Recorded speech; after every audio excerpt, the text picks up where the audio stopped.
You wake up. You decide what to wear. You decide what to eat. You decide who to talk to, what to say, what to click on next. It feels like freedom. It feels like your mind is yours, sitting quietly behind your eyes, making choices from nothing but your own will. But here's the question almost nobody asks. If your mind is truly free, why does it behave so predictably? Why do millions of people who have never met each other make the exact same choice, feel the exact same fear, fall for the exact same trick, over and over again? Maybe freedom was never really the plan? Think about it. Your brain wasn't built by a philosopher trying to create liberty. It was built by millions of years of survival, one small advantage stacked on another, in a world where hesitation got you killed and curiosity got you fed. That process didn't care about your independence. It cared about one thing only: keeping the chain of your ancestors alive long enough to pass something on. And a brain optimized for survival is not the same as a brain optimized for freedom. In fact, in many ways, they are opposites. Here's what nobody talks about. Every single day, your mind is being steered by forces you never chose and rarely notice. Not because you're weak, not because you're not smart enough, but because the architecture underneath your thoughts was never designed to let you fully choose in the first place. Let's start with something simple. Have you noticed how hard it is to just sit still and think about nothing? Try it right now. Close your eyes for 10 seconds and attempt to have no thought at all. You can't do it. Something always rushes in. A memory, a worry, a song lyric you didn't ask for. That's not a failure of willpower. That's your default mode network, a system in your brain that activates the moment you stop focusing on the outside world and instead starts wandering through memories, self-images, and imagined futures. Neuroscientists have found that this network is almost always humming in the background, quietly writing the story of who you are without asking your permission first. Now here's the strange part. That story, the one your mind keeps telling about you, isn't something you sat down and authored on purpose. It was assembled from thousands of small moments. What your parents said about you when you were 7. What a teacher once wrote in the margin of your homework. What a friend joked about at a birthday party you barely remember. Your brain took all of that without asking if you agreed and quietly built a character called you. And now, every decision you think you're making freely is actually being filtered through that character, whether it fits the moment or not. Imagine 2 people offered the exact same job. One person, who was told growing up that they were the responsible one, feels a pull towards stability and safety. The other, who's always called the creative one, feels pulled toward risk and reinvention. Neither of them sat down and rationally chose that pull. It was installed before they were old enough to question it. That's the first quiet chain. Identity, formed without consent, quietly running the decisions you think are entirely your own. But that's only part of the story. Here's where it becomes fascinating. Your brain doesn't just inherit an identity. It's also wired with a reward system that predates language itself. Every time you check your phone and see a new message, a tiny surge of dopamine moves through your brain. Not because the message itself is thrilling, but because dopamine isn't really about pleasure. It's about anticipation. Researchers studying reward circuitry have found that dopamine spikes rise sharply right before an uncertain reward, not necessarily after it. Which means your brain isn't rewarding you for getting the message. It's rewarding you for not knowing what the message will say. Now think about how much of modern life is built around that exact mechanism. Endless scrolling, notifications, random likes at unpredictable times. None of that is an accident, and none of it happened because you lack discipline. It happened because something in your biology, something older than smartphones, older than screens, older than civilization, is deeply attracted to uncertainty followed by resolution. Your mind wasn't free to resist that pull because the pull was built into you before you were born. And here's what's interesting. This isn't only about technology. It's about anyone or anything that learns to speak the language your brain already listens to. A song that builds tension before the chorus. A movie that teases an answer for 2 hours before revealing it. A person who becomes just unpredictable enough to keep you thinking about them. All of it borrows the same ancient circuitry, the one that rewards uncertainty, and none of it required your permission to work. But wait, it gets even stranger. Let's talk about fear for a moment. Have you ever noticed that a single piece of bad news can dominate your entire day, while 5 pieces of good news barely register? That's not pessimism. That's your amygdala, a small almond-shaped structure buried deep in your brain, whose entire job is to scan for danger faster than your conscious mind can even process what it saw. Some psychologists describe this as a negativity bias, an ancient survival tool that made our ancestors overreact to a rustling bush, just in case it was a predator and not the wind. The ones who overreacted lived longer than the ones who shrugged it off. And so, generation after generation, the overreactors won. Which means the anxious, cautious, slightly paranoid part of your mind isn't a personal flaw. It's an inheritance.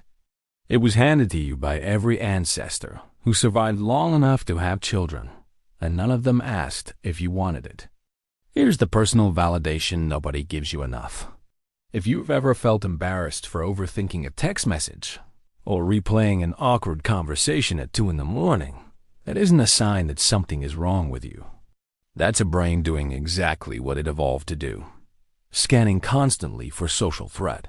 Because for most of human history, being rejected by the group didn't just hurt your feelings.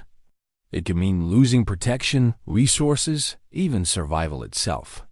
Your mind still runs that ancient program, even in a world where a bad text message can't actually get you killed.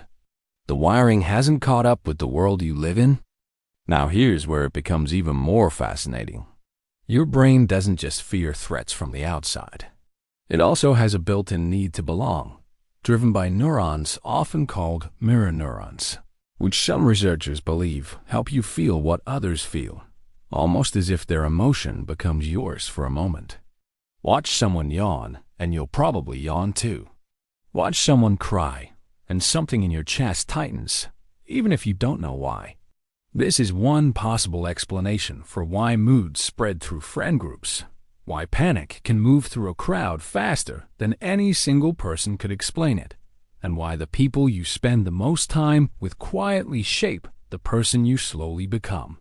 You didn't choose to absorb their habits, their opinions, their tone of voice. It happened underneath your awareness, one repeated exposure at a time. So, here's the uncomfortable question. If your identity was built without your permission, if your rewards are triggered by ancient dopamine circuits, if your fears are inherited survival code, and if your emotions are partly borrowed from the people around you, then how much of your mind was ever really yours to begin with? But here's the twist, and it's not what you'd expect. None of this means you have no freedom at all. It means freedom was never meant to be automatic. It was never something you're simply born with, sitting quietly waiting to be used. Freedom, real freedom, is something you have to notice into existence, one uncomfortable moment at a time. The instant you realize a reaction is happening because of an old survival pattern, and not because of the actual present moment, something shifts. You go from being steered to briefly, consciously, steering back. This is where your frontal cortex enters the story, the part of your brain responsible for planning, delaying impulses, and imagining consequences before they happen. It develops last, matures slowest, and is, in a sense, the newest addition to a very old machine. It doesn't erase the ancient wiring underneath it. It simply gives you the ability to pause, just long enough, to ask a question your ancestors never had the luxury of asking. Is this reaction actually serving me right now, or am I just running old code in a new world? Have you noticed how the people who seem the most free, the ones who appear calm under pressure, unmoved by other people's opinions, steady in the face of chaos, aren't actually free from these ancient systems either. They still feel the dopamine pull. They still feel the fear. They still feel the urge to belong. The difference is they've learned to notice the pull without immediately obeying it. That tiny gap between feeling an impulse and acting on it is the closest thing your mind has to real freedom. It's small. It's fragile. It requires attention. But it's real. Now here's the deeper emotional meaning underneath everything we've walked through.